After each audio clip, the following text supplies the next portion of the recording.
Buwan naman sa ating One Balita Pilipinas ngayong Miyerkules. Habang papalapit ang pagsalubong ng bagong taon, parami ng parami ang mga nadidisgrasya ng paputok. Muling paalala ng Department of Health, gumamit na lang ng alternatibong pampaingay kaysa maputulan ng kamay. Marami na rin nagkukumahog sa pamimili ng medianoche. Ang tanong, kumusta ang mga presyo? May mga naghahabol pa rin makabiyahe para sa pagsalubong ng New Year. Mamaya magbibigay tayo ng mga paalala, lalot may mga nahuhulihan pa rin ng mga bawal dalhin.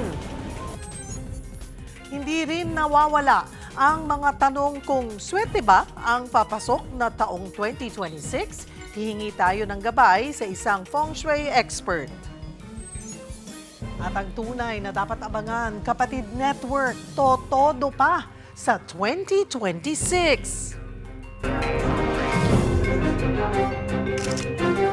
Magandang tanghali, Luzon, Visayas at Mindanao. Thank you for joining us. Good afternoon sa mga nanonood. Saan po ang This has been my guide. Ang mabuting utang, kumikita, masamang utang, kita. Mga baitian ng mga balita sa Visayas at Mindanao. nagsanga ang mga paluwa sa kanilang mga probinsya. Hola! One Balita, Pilipinas!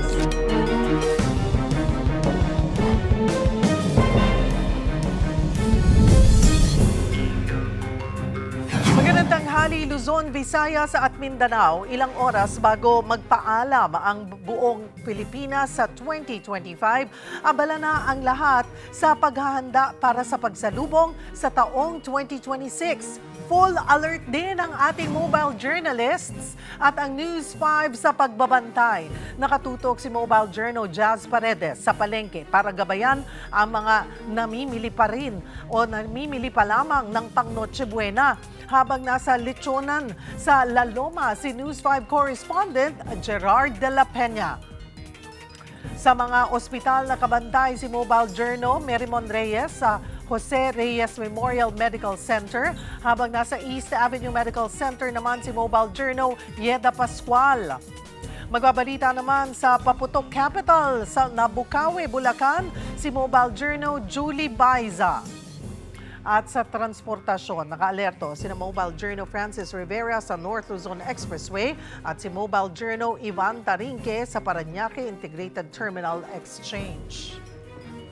Simulan natin sa palengke sa Pasig kung saan nagtaasan na ang presyo ng prutas. Para sa update, magbabalita live mula sa Pasig si Mobile Journal Jazz Paredes. Jazz, gaano na kamahal ang mga prutas ngayon?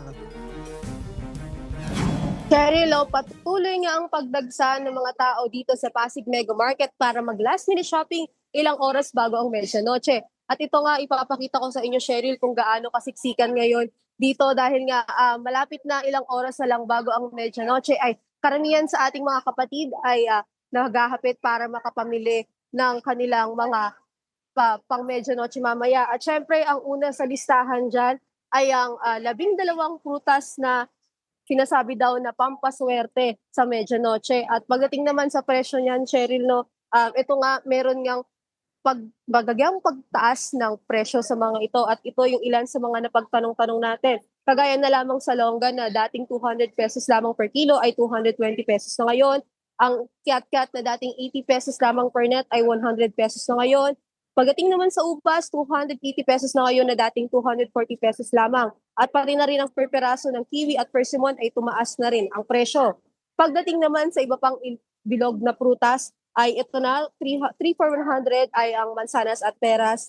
Ang saging na lakatan, 70 pesos per kilo. Ang melon per piraso, merong 160 pesos per piraso. At mabenta na rin ngayon, Cheryl, no, yung buko na paboritong sangkap sa buko salad na nagkakahalagang 200 pesos per kilo. Pero bukod sa mga bilog na prutas, Cheryl, no, mabenta rin syempre yung mga karne na ipangsasahog sa mga ihahaing mamayang medianoche, kagaya na lamang ng baboy na nagkakahalaga ng 450 pesos per kilo, ang baka na 480 pesos per kilo, habang ang tilapia naman ay 110 pesos per kilo, at meron ding ibang mga klase ng isda gaya ng hipon na 500 pesos per kilo.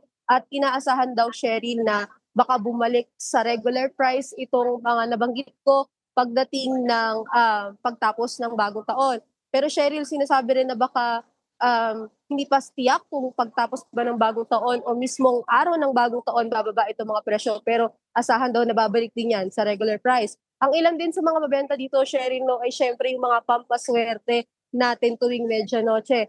Ang iba, kagaya ng itlog na bida sa Prosperity Bowl, ay iyan din sa mga mabili ngayon na nagkakalaga as low as 7 pesos per piraso. Pero mag-iiba yan kada dami or kada laki ng itlog, at magbenta rin dito, makita natin sa paligid ng palengke yun, nagtitinda ng palay, nagtitinda ng mga gold coins, at ilan pang mga pampaswerte.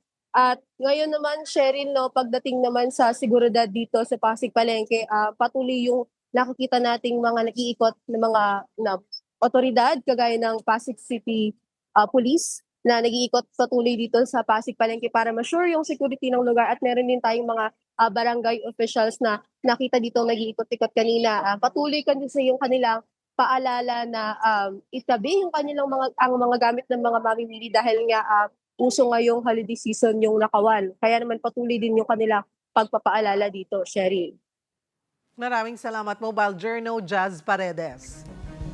Dinarayo na rin ang mga tindahan sa La Loma sa Quezon City para nga sa pamoso nilang lechon. Para sa update, live na magbabalita si Gerard de la Peña. Gerard, kumusta ang bentahan dyan?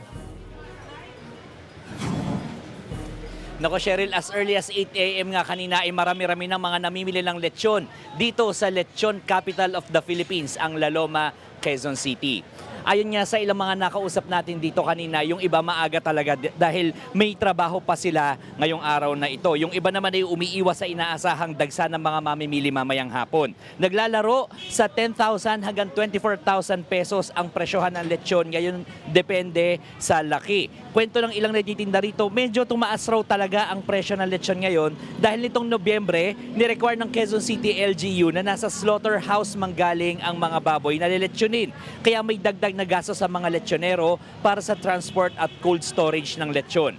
Meron nabibiling tingi, nasa 1,500 hanggang 1,600 ang kada kilo ng tingi. Mas makakamura rin kung parte lang ng ulo ang bibilhin. Cheryl, kapansin-pansin din dito na may mga paskil na ASF-free yung ilang mga tindahan ng lechon dito dahil maaalala natin, itong Nobyembre ay nagkaroon ng scare dito sa Quezon City dahil nga dito sa African Swine Fever. At pinatigil ang operasyon ng mga lechonan dito. Pero ngayon ay safe na raw kainin ang mga lechon dito. Tara, tikman natin. Ang lutong, masarap. Happy New Year, Cheryl. Balik sa inyo dyan. Happy New Year, Gerard. Rinig na rinig ko yung kalutungan ng balat na kinain mo. Ang sarap! Pero hanggang anong oras ba yan? Pwedeng 24/7 pa rin ba? Hanggang mamaya kahit na yung mga last minute, meron pa rin silang mabibili? Gerard? Cheryl, tama. Mamaya hanggang last minute, meron pa rin mabibili dahil sapat naman yung supply at merong mga tindahan dito na i-accommodate yung mga last minute na mamimili. Cheryl. Sige, ikain mo na lang kami dyan, pero pwede ring uwian mo kami. Maraming salamat, Gerard de la Peña, and Happy New Year! Sa Cainta Rizal, pinipilahan naman ang mga tindahan ng kakanin na pampaswerte rin daw sa bagong taon. Magbabalita si Hannibal Talete. Madaling araw pa lang, abalang-abala na sa tindahan ng kakanin ni Aling Kikas sa Cainta Rizal. May naghahalo ng malagkit, saka ilalagay sa pugon. Double time sila. Dahil sa labas ng tindahan, mahaba na ang pila. Pag peak season, ay ang 30, 31, ganyan talaga.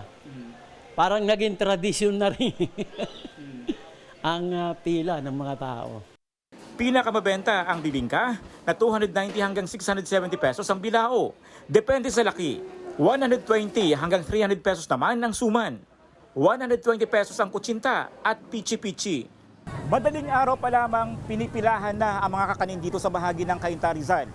At marami at iba't ibang klaseng kakanin dito sa bahagi ng Cainta Rizal, ano?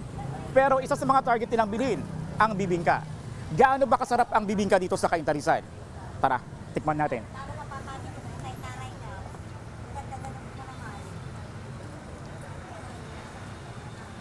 Latik pa lamang, lasang-lasa na ang sarap. At Yung malagkit na kanin, nanunuot yung latik doon. Kaya ramdam mo, ang sarap at linamnam.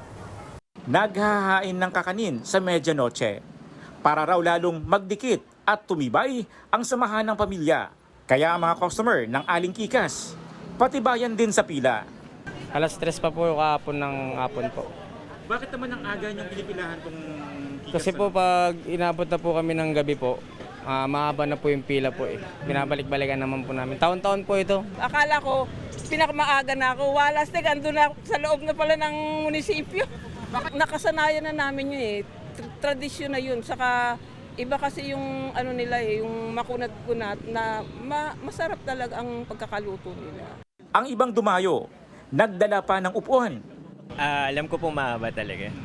Mahaba yung pila. Kasi last year ganun din eh. Pero ngayon mas medyo organized kasi may number na. Siyempre, happy rin ang iba pang tindahan ng kakanin dito sa kahabaan ng A. Bonifacio Avenue sa Cainta. Kapatid, para sa 1PH, Hannibal Tadete, News 5. Sa mga naghahabol na makabiyahe para sa pagsalubong ng bagong taon, kumustahin natin ang traffic sa North Luzon Expressway sa live na pagbabalita ni Mobile Journal Francis Rivera. Francis, nasa ang toll plaza ka ngayon? Cheryl, wala pa rin tayong naitatalang pagbagal o pagbigat ng daloy ng trapiko dito sa NLEX Toll Plaza, Balintawak. At kitang-kita nga rito na halos tuloy-tuloy lang ang daloy ng mga sasakyan at bahagya lamang nagkakaroon ng linya doon sa mga sasakyan para sa mga naka-cash lane. Pero the rest, tuloy-tuloy naman, lalo na doon sa mga naka-RFID. Kaya naman dito sa may Customer Service Center, tuloy-tuloy din naman yung pagdating ng mga biyahero na uuwi sa kanilang probinsya na nagpapakabit din ng RFID para nga raw mas smooth at tuloy-tuloy ang kanilang biyahe sa kanilang probinsya. Cheryl, para naman dun sa mga sa lagay ng trapiko sa mga sumusunod na toll plaza, light to moderate light traffic pa rin ang naitatala natin sa mga sitwasyon sa iba't ibang toll plaza gaya na lang sa Bukawi, Mindanao Toll Plaza at north and southbound ng San Fernando.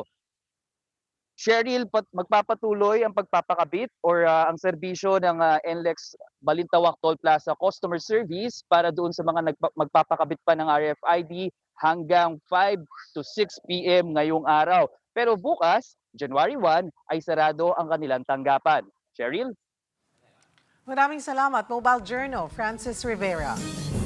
Dako tayo sa Parañaque Integrated Terminal Exchange kung saan may mga nahuhulihan pa rin ng mga bawal dalhin. Para sa update, magbabalita live si Mobile Journal, Ivan Tarinque. Ivan, ano-ano yung mga nahuli dyan sa PTEX? Tama ka dyan, Cheryl. No? Tuloy pa rin yung mga kapatid natin pupunta din sa terminal na dala-dala pa rin yung mga ipinagbabawal. Gaya na nga lang, hawak natin na ito na isang paputok no, na nasabat kaninang umaga. No? Ito yung quitties na pag-entrance pa lang, kinumpis ka na kagad ng mga otoridad. No? Kaya naman nagpapaalala yung mga terminal officials na bawal yung pagdadala ng matutulis na bagay, barrel, flammable materials, at pati na rin itong mga paputok. Pero in terms of traffic naman ng tao dito sa loob ng terminal, Cheryl, pwede ko kayong ikot sa mga oras na ito at ngayon, ang sitwasyon ngayon dito, makikita natin wala halos pila at maluwag na maluwag yung espasyo sa loob ng terminal. No? Kung maaalala mo, Cheryl, noong mga nakaraang araw, itong parting ito, punong-puno ito ng mga tao no, na babiyahe ngayong holiday season. At ngayon, iilan na lang yung mga nandito. Tanong natin si Ma'am. Ma'am, good morning, Ma'am. Ivan Tarinque po from One Balita Pilipinas. Ma'am, baka po pwede kayong ma-interview ngayong umaga po. Ma'am, saglit lang po. Saan po lang? Okay, sige ma'am. Sige ma'am, maraming salamat ma'am ha.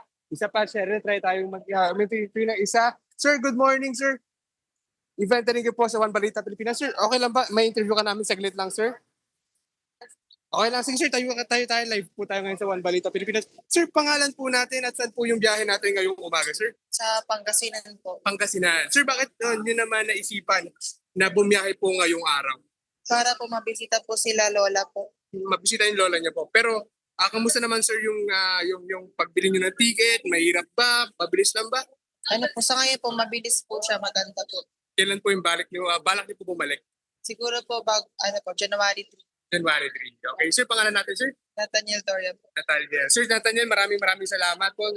So Cheryl, kanina nung mga inikot din natin yung mga ticket booths sa loob ng terminal, nung nakikita rin natin na halos wala ng pila yung mga ticket booth na nga ito. Pero inaasahan na pagdating pa nung January 3 or 4, kung kailan nga nagsisimula na bumalik yung mga kapatid natin, mapuno ulit yun ang mga pasahero ito nga terminal. Cheryl? Alright, maraming salamat Mobile Journal, Ivan Tarinque. Samantala, nagdaos ng Thanksgiving procession ang Quiapo Church bilang bahagi ng mga aktibidad para sa nalalapit na traslasyon sa Enero 9. Maghahating gabi ng iprosesyon mula sa Quiapo Church ang imahen ng itim na Nazareno na sakay ng isang truck. Inabangan ito ng libo-libong mga deboto. Mas maikli pa ang ruta nito kumpara sa traslasyon, kaya nakabalik din agad sa Quiapo Church pasado 1:00 kaninang madaling araw. Kasabay niyan, simula na rin ngayong araw ang panovena sa Quiapo Church hanggang sa January 8. Iikot din sa ilang barangay sa Quiapo ang imahen ng Nazareno.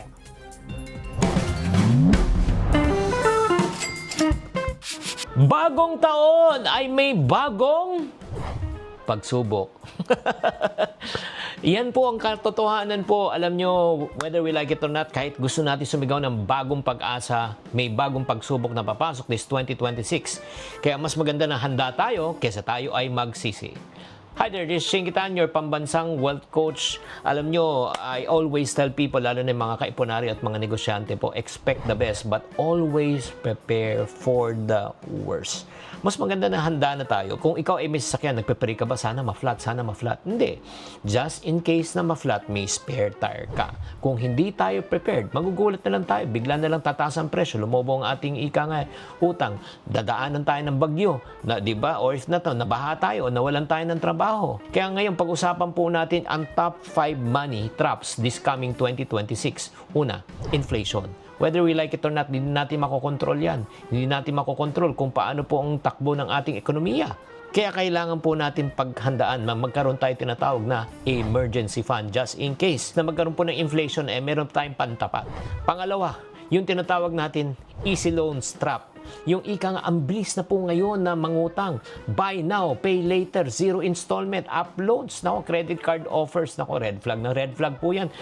Alam mo, kahit sabi mo 500 pesos per month lang yan, pag 12 items ang pinamili mo, 6,000 pesos yan times 12 months, 72,000 per year. Pangatlo, na kailangan po pagkaingatan po natin yung mga fake investment scams. Nako, ang dami na pong gumagamit, lalo na po sa akin. Ginagamit po yung boses ko, ginagamit ang video ko, ginagamit ang picture ko, at sinasabi, mag-invest ka dito, pwede dumoble ang pera mo. Hindi ako magpapa-invest at mang-iengganyo ng mga tao. Ang trabaho ko lang ay magturo. Pang-apat ay tinatawag po natin na AI disruption. Ano po itong AI disruption? Nang dahil po sa AI technology, marami pong maaapektuhan ng mga trabaho na dati na kayang gawin ng tao, kaya na rin gawin ng technology at ng AI. Kaya kailangan po matuto na tayo ng panibagong skill at gumamit na rin tayo ng AI. Pang-lima na talagang pwedeng umubos ng ating bulsa this coming 2026, yung tinatawag nating emotional spending. Pag stress ka, bumibili ka. Pag na-excite ka, bibili ka. Pag malungkat ka, bumibili ka. Every time, bumibili ka. Kaya ang very important na kailangan po natin sa panahon ngayon na maging wais po tayo. Magtipid, mag-ipon para pagdating ng panahon na may mga ganitong klaseng pangyayari, meron tayong dudukutin. Kaya nga, ano itong 5 na dapat natin bantayan this 2026?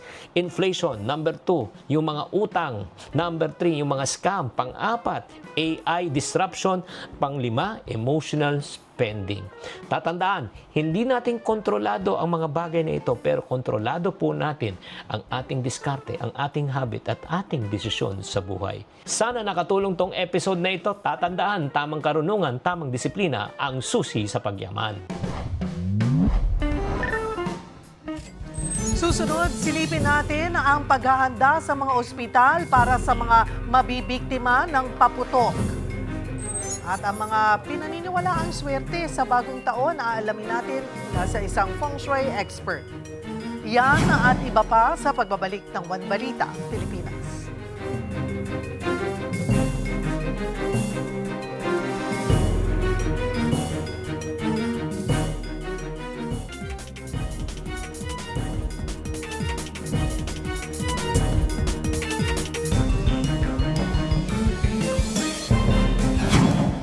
white alert na ang mga ospital para sa mga madidisgrasya ngayong bagong taon. Silipin natin ang sitwasyon sa Jose R. Reyes Memorial Medical Center sa pagbabalita ni Mobile Journal, Merrimon Reyes. Merrimon, gaano na ba karami yung mga pasyenteng na biktima ng paputok dyan? Cheryl, mula December 21 hanggang sa araw na ito, 15 ang naitala ng Jose R. Reyes Memorial Medical Center na fireworks-related injuries. Sa mga ito, karamihan menor de edad at yung bilang ng mga injury na may kinalaman sa paputok na 5-star o triangulo, 4. Sa King Kong, 3. Sa Plapla, 3. Sa hindi mapangalanan pang paputok, 2. Sa tig-iisa naman yung kaso sa Bawang, sa Quitis, pati sa Bin Laden. So far, Cheryl, medyo tahimik pa dito sa JRR MMC, pero ang nasabi sa atin mamayang gabi hanggang hating gabi, oras daw nasasalubungin na ang bagong taon, posible na talagang dumagsa ang mga pasyente dito. Kaya naman, simula December 21 hanggang January 5 or 6, nananatiling naka-code white ang mga ospital. Ibig sabihin nito, on high alert lahat ng mga medical personnel para sa kahit na anong insidente, kahit na anong emergency cases o casualty na may kinalaman o lalabas sa mga grand celebrations, mass gatherings, calamities o kaya naman yung selebrasyon tulad ng pagsasalubong ng bagong taon. Pero paalala din ni Dr. Cynthia Versosa, siya ang chair ng Emergency Service Complex dito sa ospital, na oras daw na mayroong matamaan ng paputok sa kahit na anong bahagi ng katawan ng tao, siguraduhin daw na linisin ito mabuti, takpan at ihatid sa pinakamalapit na ospital para sa agarang medikal na atensyon. Cheryl. Maraming salamat, Mobile Journal, Merrimon Reyes. Handa na rin ang East Avenue Medical Center na isa sa mga pinakadinaragsangan ng pasyente lalo tuwing may okasyon. Para sa update, magbabalita live mula sa Quezon City, si Mobile Journal, Yeda Pascual. Yeda, gaano na karami ang tala bilang ng mga biktima nga ng paputok? Cheryl, simula December 21 ay 6 na firework-related injury cases na ang naitala dito sa East Avenue Medical Center sa Quezon City. 4 sa kanila ay minor cases at ang 2 ay adult cases. 3 ay aktibong gumagamit ng paputok habang yung 3 ay nadamay lang. Sa kabuuan, 5 na yung nakauwi at ang isa ay inaasahang madi-discharge na rin. Kaugnay nito, nakahanda na yung 106 na doktor, 200 na nurses at mahigit 400 admin staff para rumisponde sa mga kapatid nating inaasahan ng kinakailangan ng tulong medikal. Paalala ng mga doktor, kung may mga naputukan ay linisin ang sugat, gumamit ng malinis na tubig at sabon. Kung walang sabon, malinis na tubig lamang ay maaari na. At iwasan din ang paggamit ng alcohol, ointment, toothpaste. Balutin lamang ang sugat ng malinis na tela at agad na pumunta sa pinakamalapit na ospital. Mahalagang paalala rin, Cheryl, na kahit gaano pa ang sugat ay pumunta sa doktor at magpatingin dahil sa panganib ng tetano. Ito ay delikado at lubhang nakamamatay. Paalala rin ng mga ospital at ng admin dito sa East Avenue Medical Center ay para sa mga pasyenteng i-admit ay pasok sila sa zero balance billing. Para naman sa mga outpatient, sakop sila ng outpatient emergency care benefit na inilunsad ng PhilHealth ngayong taon lamang. Ibig sabihin, wala silang babayaran. Cheryl. Maraming salamat, Mobile Journal, Yeda Pascual. Nakahanda na rin ang Amang Rodriguez Memorial Medical Center sa Marikina para sa inaasahang pagdagsa ng mga mapuputukan sa pagsalubong sa bagong taon. Ready na rin ang kanilang minor operating room para sa mga pasyente. Sakaling may mga sobra-sobra pong buto, no? So pag ganyan lang din po ang putol. And then kung para lang matapisan natin na mas maayos, maganda po yung healing, tatanggalan din po natin ito. Ngayon, for severe cases po na kung saan sobrang wasak na wasak po kunyari yung kamay, we can either proceed to cut the hand or kung ano man po yung pwede pa nating masalba. Usually, ang mga nauuwi sa amputation yung mga sobrang malalakas na klase ng paputok, siguro mga plapla, mga ganyan, mga Goodbye Philippines, or mga super lolo. Kumustahin naman natin sa Bukawi, Bulacan, kung saan nagbagsak presyo na raw ang mga paputok. Para sa update, magbabalita live si Mobile Journal, Julie Baiza. Julie, magkano at gaano kalaki yung ibinaba ng presyo ng mga paputok dyan ngayon? Cheryl, depende kung anong paputok o ang bibilin mo. Ang pinakamabenta ngayong araw dito, fireworks, lucis at saka fountain. Ang fireworks nasa 900 pesos na pinakamura o pinakamababang presyo. Ang fountain naman naglalaro sa 150 pesos hanggang 1,500 pesos. Habang yung lucis naman 50 pesos hanggang 250 pesos. Mas mababa na daw yan, Cheryl, kasi yung 900 pesos ngayon na fireworks, dating 1,100 pesos. Ang katwiran nung ilan sa mga nagtitinda dito, inuubos na lang daw kasi nila yung kanilang mga supplies. Inaasahan nga nila na by 6 p.m. o hanggang 9 p.m. Makapagsasara na sila at makauubos na ng mga supply na paputok dito. Mahigpit naman yung ginagawang pagbabantay ng Bureau of Fire Protections o BFP at saka ng PNP para matiyak na walang naibebentang mga illegal na paputok dito. Tinitiyak din nila na no smoking at no testing site. Ito nga hilera ng mga bilihan dito. Kasi Cheryl, nung mga nakaraan, may insidente daw na may nagtangkang manigarilyo o magsindi ng sigarilyo na lubhang delikado para nga dito sa mga ganitong uri ng bilihan. Bukod pa dyan, meron ding mga pampaingay na ibinebenta dito gaya ng torotot. Mas safe nga raw, sabi ng mga tauhan ng BFP. Pero kung hindi talaga maiiwasan na bumili ng paputok, ang paalala nila, tiyakin nga na legal o may permit yung bibilhan nila. Gaya nitong hilera ng bilihan na ito sa Barangay Turo na talagang may permit at lisensyado. Ibig sabihin, may mga fire extinguisher dito, selyado yung mga paputok at may mga drum din ng tubig sakali mang magkaroon ng sunog o ng apoy. So, yan muna, Cheryl, yung mga update sa presyo dito. Pero inaasahan nga nung ilan na baka mas mura pa daw mamaya. Kaya yung iba, baka pumunta na mas hapon pa. Maraming salamat, Mobile Journal, Julie Baiza. Kasama ang paglikha ng ingay at paghahain ng mga bilog na prutas sa mga pinaniniwala ang magdadala ng swerte sa buong taon. Para alamin pa kung paano salubungin ang taong 2026 ng swerte, magkakasama natin ang feng shui expert na si Norman Cruz. Magandang tanghali at Happy New Year sa iyo, Norman. Hi, Ma'am Cheryl. Kumusta?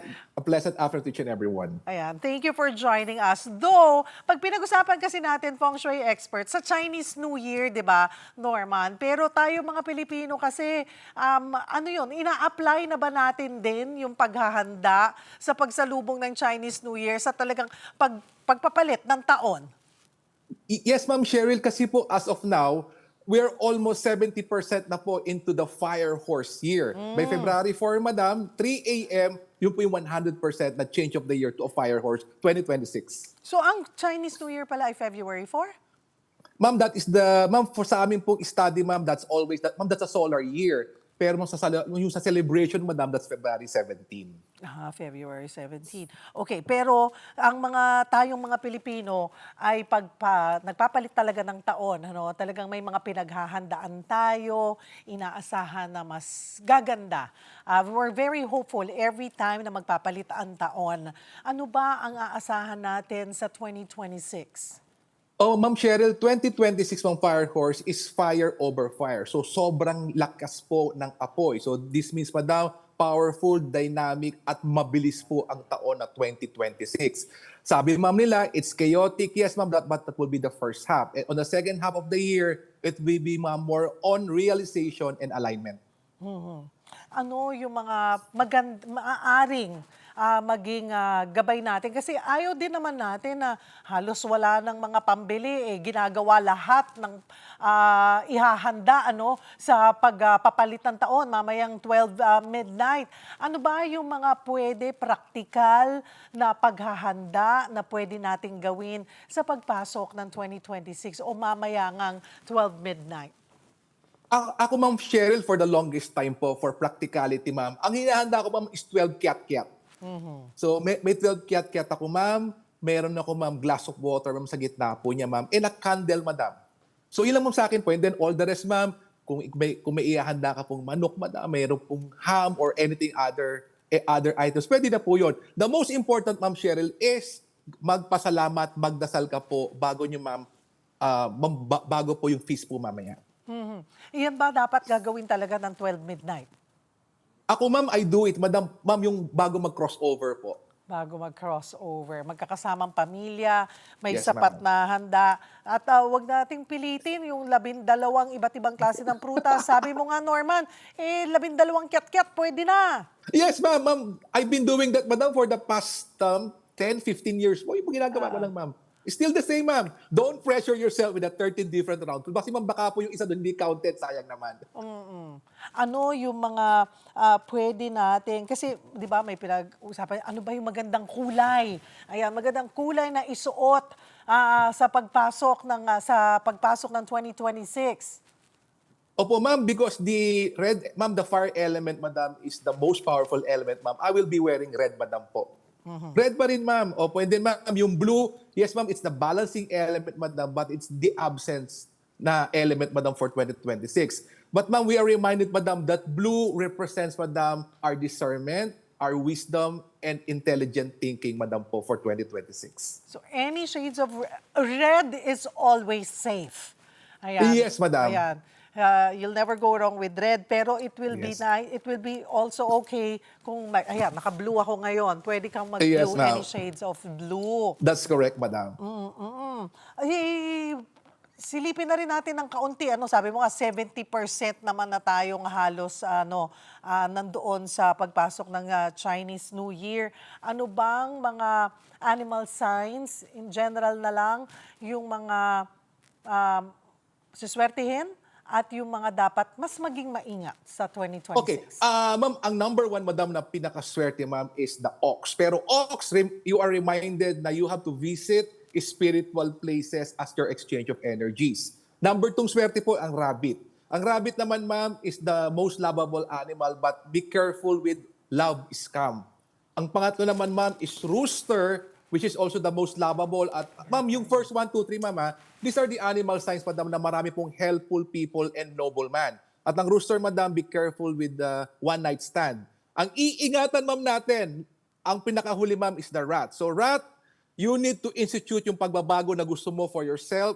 Kailangan ikaw na ang mag-dictate sa sarili mo. Self-awareness. Ma'am, 11 po, tiger. Opo. Kasama na naman ako. Ma'am, ang tiger, madam, be careful with man-made and natural calamity. So ma'am, pag may mga riot, pag may mga not so good events, go the other way. And then madam, if you know of a country na meron pong mga tsunami prone, earthquake po, volcanic eruption, rather postpone the trip. At ang pang-sampu, ma'am, na medyo kulelat, madam, is yung horse, the animal itself, madam. Sa horse, more action, less talk. More action, less talk.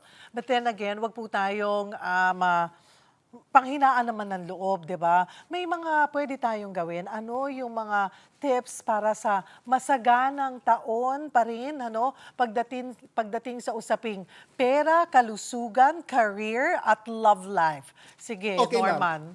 Let's start, madam, with the love lives. Love life, madam, ingatan niyo po ang northeast sector po ng inyong bahay or opisina. Make sure, madam, ang northeast, wala pong basurahan, wala pong makalat. Make sure ang northeast niyo, ma'am, may plant in water or anything that symbolizes love. Northwest naman, madam, ingatan natin in a way na ito po yung magiging cause ng sickness at overthinking po. So Northwest, as much as possible, huwag ka doon kung hindi may iwasan na mag-stay sa Northwest, maglagay ng maraming metal decorative item. Pangatlo, to improve your career, madam, with the heaven's blessing, pagpapala ng Panginoon, may water feature ka dapat po sa north area of your house. And for wealth, east. We look at the east, madam, sa east, either plant in water or water feature sa east. Alam mo, Norman, may mga online trend na dapat daw kumain ng ubas habang nasa ilalim ng mesa, kasabay ng pagsalubong ng New Year para swertihin sa love life. Anong take mo rito? Saan ba nanggaling yung trend na yan? Well, ma'am, yes, ang dami mo sa online mo, kahit ma'am yung prosperity basket, prosperity bowl. The most important, madam, is you yourself, madam, create a value for yourself. So, ma'am, hindi naman pwede yung same old. So, this year, madam, 2026, you should be a better version of yourself in every way. Siguro, panghuli na lamang, Norman, again, paalala natin sa ating mga kapatid sa kung paano sasalubungin at haharapin ang bagong taon. Okay, ma'am. Ma'am Cheryl, thank you for the opportunity. Number 1, let go of the past. Let go of 2025 for betrayals, misfortune, everything let go. Number 2, open up for new opportunities is 2026. Helpful people, bagong pag-ibig, bagong career, you welcome that. Number 3, magpasalamat sa Panginoon Diyos, magpasalamat sa those people who truly love you. Number 4, pray, wish, manifest, visualize what you want for 2026. And number 5, donate, donate, donate. February 4 to 11, you have to make a donation. February 4 to 11, every day. Wala yan sa laki ng halaga o sa liit, Yes, ma'am. di ba? Ang mahalaga ay yung sinseridad ng pagdodonate. Tama. Dahil hindi lang sinabi ni Norman. Tama po, ma'am. Maraming salamat po sa inyong oras. Ang ating feng shui expert, Norman Cruz. Happy New Year ulit. Thank you. Naghahanap pa ba kayo ng mapapasyalan para sulitin ang natitirang mga araw ng holiday? Baka gusto nyong itry yung tinatawag nilang happiest place in Cavite. Para bigyan ng mukha ang balita, Mobile Journal, Francis Rivera. Passport no need para maka-experience ng snow dahil maaari niyo yung maranasan dito sa The Happiest Place in Cavite. Ang Tourist Farm Hotel and Resort sa Naik. Sa mahigit 10 ektarya, 40 different tourist destinations ang malilibot nyo. May Disneyland, Christ the Redeemer ng Brazil, Statue of Liberty ng New York, Burj Khalifa ng Dubai, Eiffel Tower ng Paris, at ang Christmas Villa kung saan meron pang pa-snow. Nagsimula raw ito na for family use lang ng mga Bailosis. Pero dahil malawak ang lugar, naisip nilang i-share na ito sa lahat. Nag-start kami na 2016, then naisip namin na how about i-expand natin? Kasi yung one swimming pool maybe not enough. Then ginawa namin instead of isang malaking swimming pool, we decided to do small pools, pocket pools, pero lagyan natin ng attraction ngayon. So unang ginawa namin is yung Japan Villa and yung Greek Villa. Then after nun yun, sinunod na namin sinimulan. So parang nag-target ako ng around at least 5 countries per year. Ngayon, patok na itong pasyalan sa magkakapamilya at magbabarkada. Enjoyable talaga. Gawa ng dito mo lang mapanulan lahat na lugar sa buong bansa. Sa 260 pesos na entrance fee, may around the world tour na ng isang araw na meron pang performances at fireworks sa gabi. We have this 12 days of Christmas. We have fireworks, marching band, and actually we have an added feature na amusement rides. So para yung sa mga kids at kids at heart, mas ma-enjoy itong Torres Farm. Mga kapatid, Mobile Journal Francis Rivera po, hatid ang mukha ng balita. Susunod ang ultimate pasabog bago matapos ang taon, Metro Manila Film Fest 2024 hit na The Kingdom, mapapanood na sa Netflix. Yan at iba pa sa pagbabalik ng One Balita, Pilipinas.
Nagtala na ang Department of Health ng 140 na kaso ng fireworks-related injuries mula December 21 hanggang madaling araw kahapon.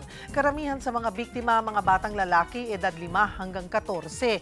Bagamat mas mababa ang kaso ng 23% kumpara sa 182 na kaso sa parehong panahon noong nakaraang taon, ay mahigpit pa rin na nagpapaalala ang Department of Health sa publiko na iwasan ang magpaputok. Bukod dyan, binabantayan din po ng ahensya ang mga kaso ng stroke, atake sa puso at hika. Kaugnay niyan at iba pang isyu, magkakausap natin Department of Health spokesperson, Assistant Secretary Albert Domingo. Magandang tanghali po sa inyo, ASEC. Magandang tanghali, Cheryl, and Happy New Year. Happy New Year po sa inyo, ASEC. ASEC, kumusta ang monitoring ninyo dito nga sa fireworks-related injuries? Abay, nadagdagan pa ba ang bilang ng mga ito? Opo, inaantay po natin yung pinaka-latest na report. Sa ngayon po, yung bilang pa rin na alam natin is yung 140. Pero gusto kong i-highlight, Cheryl, no, na sa lahat ng media outlets lumabas na rin naman. Yung ating nangyari sa Tondo, yung nakakaawa yung batang 12 anyos, pasok siya dun sa ating datos na 5 to 14 talaga. Consistent mga batang lalaki 5 to 14. Tapos yung nangyari pa doon ay kumuha siya ng parang nag-ipon ng pulbura mula sa isang hindi sumindi. So nakikita natin no, na yung wino-warning natin ay nangyayari nga. Kaya kailangan kahit pa ulit-ulit tayo ipaalala, hindi dapat pinapahawak ng paputok ang bata, legal man o illegal. Ayan nga po, sa kabila ng paulit-ulit na paalala ng DOH, marami pa rin talaga ang pinipili pa rin po ASEC na magpaputok sa paniniwala ng pantaboy ng malas at naging tradisyon na po ng maraming Pinoy. Muli, ulitin natin kahit na paulit-ulit tayo, ano po ang paalala muli ng DOH? Ang problema ho kasi sa paputok is yung pagsabog. Kung ang ating hinahanap ay malakas na tunog para, ang sabi nung paniniwala, para alisin ang mga malas o matasamang espiritu, kung ano man yan, marami hong ibang paraan para may malakas. Pwedeng may malakas na sound system. Ay pagkakataon na natin magkaraoke ng kahit gaano kalakas, walang papansin sa atin. O di ba kahit sintonado. O kaya yung mga torotot, yung mga busina, yan po yung mga mas safe, wag na ho tayong magsindi. Kahit anong pag-iingat, may pagkakataon talagang may nasusugatan sa paputok. Ano po yung mga dapat nilang gawin? Opo. Ang first aid po natin sa nasugatan or na sunog dahil sa paputok, una po, huwag pong lagyan ng kahit anong langis o kaya toothpaste o kaya ointment. Ang dapat pong gawin is linisin natin ng malinis na tubig, yung bahaging apektado, at tabi sa kumakain, kung merong kumalas na bahagi ng katawan, pilutin natin ito, linisin rin ito ng malinis sa tubig, balutin ng plastic at saka isang layer ng tela, saka lang lagyan ng yelo, tapos pumunta na ho tayo sa ospital. Kung nakakain naman po, nakalunon ng fireworks or watusi, kahit bawal yung watusi, ang unang lunas po dyan ay egg whites, mga puti ng itlog. Sa bata, 6 to 8 na itlog, kunin po yung puti at ipainom. Sa matanda o malaking bata, 8 to 12, tapos dalhin mo kaagad sa emergency room. Bukod po sa biktima ng paputok, binabantayan din natin ASEC yung mga pasyenteng na stroke o may asthma. Kumusta po ba ang mga kaso nito ngayong holiday season? May pagtaas ba or wala naman? Meron pagtaas sa Cheryl, tsaka ito yung gusto naming i-highlight, no? Yung ating datos sa paputok, 140. Itong ating mga non-communicable disease, yung brain attack, heart attack, tsaka yung hika, ang total, 288. Mas marami po ang inaatake ang napuputokan ng ugat kaysa yung nabibiktima ng paputok. So, yung kagabi lamang po, ang naidagdag dun sa brain attack, yung stroke, 17. Ang total po ay 180 na. Doon naman sa heart attack, ang dumagdag ay 10. Ang total ay 77 na. Tapos dun sa hika, may 4 na dumagdag at naging 31 na ang total. Pero alam natin, Cheryl, na pag dahil sa paputok, dadami pa ho yung mga maaaring atakihin ng hika. So, mag-ready na ho tayo ng mga gamot natin, yung mga hikain tulad ko. Meron na ho tayo dapat ng mga inhaler na naka-standby. At mag-mask tayo para hindi tayo mahika mamayang gabi. Yun pong sa brain attack and heart attack, ano ba yung mga senyales, sintomas na kailangan bantayan na huwag nang ipagwalang bahala or ipagpaliban pa kinabukasan na dapat na silang dalhin sa ospital? Magandang punto yan, Cheryl, dahil lang sabi nga nila, time is brain or time is heart. May mahalaga yung oras. So dun sa mga brain attack sa stroke po, meron tayong salita, yung FAST, F-A-S-T. Ang ibig sabihin po niyan, letter F, face, ang muka. Kapag ang muka ay nangiwi, nangangaiba yung itsura ng muka niya kahit di naman niya sinasadya, baka nag-stroke po yan. Yung letter A, yung arms. Kapag nagpa-arms forward raise tayo, tapos yung dalawang kamay ay hindi pantay, may isang mas mataas, may isang mas mababa, at di naman sinasadya, baka nag-stroke rin po yan. Yung S ay speech o salita. Kung medyo nabubulol at hindi diretso magsalita, na dati naman ay diretso magsalita, ay yung letter T, time is of the essence. Dalhin na kagad sa ER within 3 to 4 hours. Sa heart attack naman po, nagsisimula karaniwan yung classic na heart attack. Nangangasim, sa may ilalim ng dibdib natin, tas mamaya sumasakit yung dibdib, tas maaaring lumilipat sa kaliwang balikat. Yun yung typical, pero pag may chest pain tayo naramdaman at di naman tayo sanay, i-consulta rin ho natin kagad. Again, within 3 to 4 hours or even less. Nakahanda na po ba ang ating mga ospital sa posibleng pagdagsanga ng emergency cases? Opo, ang lahat po ng mga DOH hospital naka-code white na po tayo simula December 21 hanggang January 5. Ang mga emergency room nakalatag na po yung mga kagamitan, equipment, gamot. Tapos iba-ibang team ho yan. Meron tayong mga trauma team. Yan yung mga tumitingin doon sa mga napuputokan, napuputulan, nabubundol, etc. Meron rin tayong brain attack team para sa stroke at meron tayong mga heart attack team para sa mga heart attacks. On standby na ho kami. Pati ang mental health natin, patuloy pa rin ang operations sa National Center for Mental Health Hotline 1553 at pwede rin yung silang tumanggap ng mga mental health emergencies kung kailangan on-site. Isingit ko na rin po, Asek, ito pang isa pang nakakabahala ngayon, yung magkasunod na insidente ng newborn abduction sa Marikina at Tondo. Ano po ba ang hakbang ng DOH para mapalakas ang seguridad sa mga ospital? Opo, tama po yan. Medyo nagulat kami na meron talagang subok at subok. Nagsimula yun nung Sabado sa Amang Rodriguez. Yun, nakuha yung bata, buti na lang naibalik na, salamat sa ating Philippine National Police. Pero yung nangyari nung Sabado na yun, nag-trigger siya ng alert. So, ora mismo, I was part of the Viber group na nag-alert mismo sa Secretary Herbosa. Lahat ng DOH hospitals nationwide naghigpit sa security. At yun ang dahilan kung bakit nung Lunes may iba pang sumubok sa Tondo naman, Tondo Medical Center, nahuli kaagad at napigilan yung pagkuha sa bata. So, nag-higpit tayo ng security ngayon. Sa press con po, sinabi ng DOH na planong ipatupad yung Amber at Silver Alerts tulad po sa Amerika. Ano po ba ang ibig sabihin nito ng mga ganitong alerto at paano ito makakatulong sa agarang paghahanap sa nawawalang sanggol o pasyente? Magandang tanong yan, Cheryl. Yung Amber Alert ay para sa mga sanggol at mga bata. Yung Silver Alert naman para sa mga matatanda, lalo na yung mga may demensya. Bakit? Kasi sa US experience, nagkakaroon nga sila ng mga kidnapping, particularly noong 1996, kung di ako nagkakamali. Doon ang galing yung pangalan na Amber. Amber yung pangalan ng biktima. Now, ang gagawin natin sa Pilipinas, kung paano kami nakipag-coordinate dun sa PNP at may mga sistema, ganun na ganun. So, ang Instruction Secretary Herbosa, ito na yung pagkakataon na na-demonstrate namin, tumatalab sa DOH, nagawa namin over the weekend.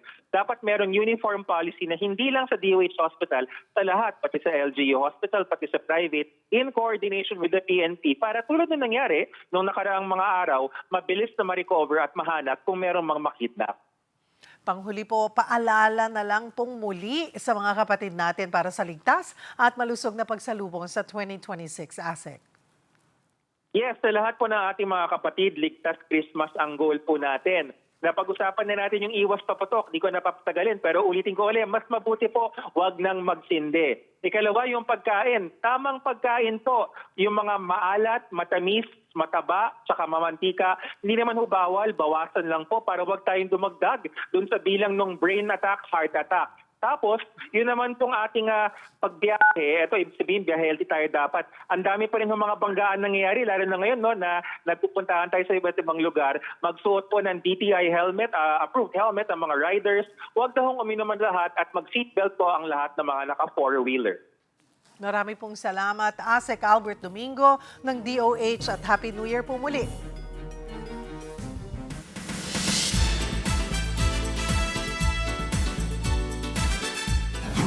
Hola mga kapatid, eto na yung mga New Year, chika ko, para sa inyo, di ba? Bago natin salubungin ng 2026, bukas unahin na natin ang pagbonding natin with America's Got Talent winner Jessica Sanchez kagabi.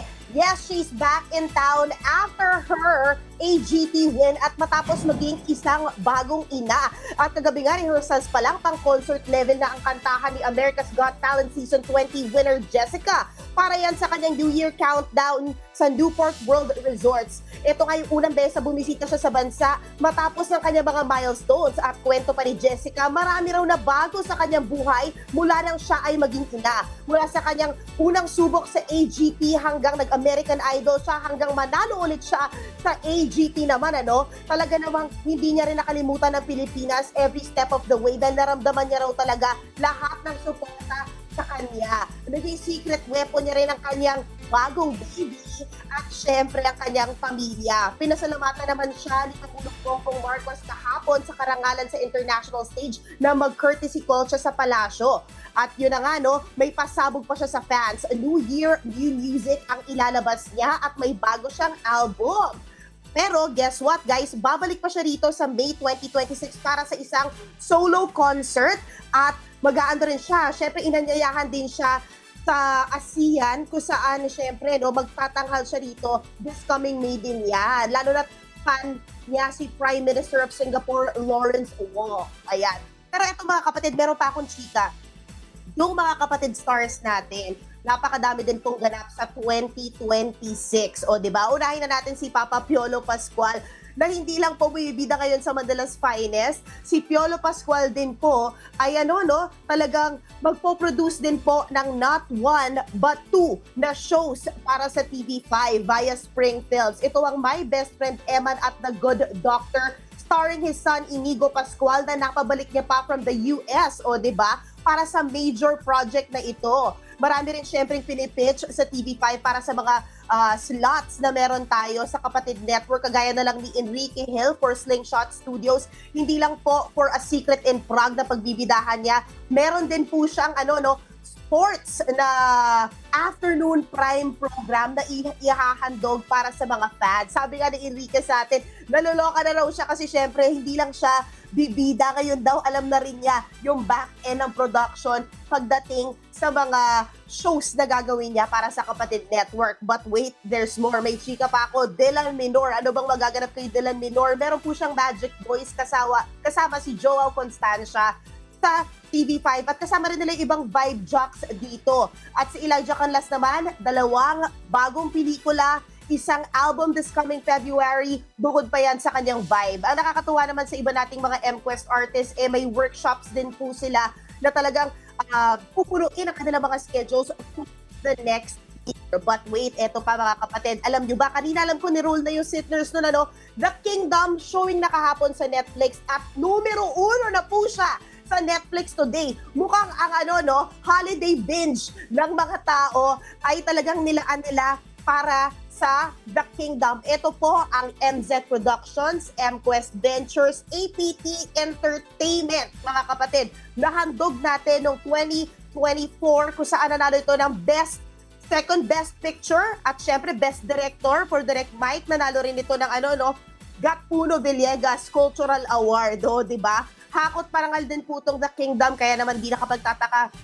Numero 1 po siya sa Netflix. At abangan nyo dahil this coming January, next week mga kapatid, marami akong baon sa inyo na chika tungkol sa The Kingdom series po na mapapanood naman syempre sa Kapatid Network. So dahil bago, di ba? Ang daming aabangan. But for now, congratulations syempre mga kapatid dahil number 1 ang ating pelikula sa Netflix. Yan muna ang latest for today dahil marami pa akong latest na ibibigay sa inyo. Tomorrow, araw-araw ito todo pa talaga natin sa 2026. Guys, Happy New Year!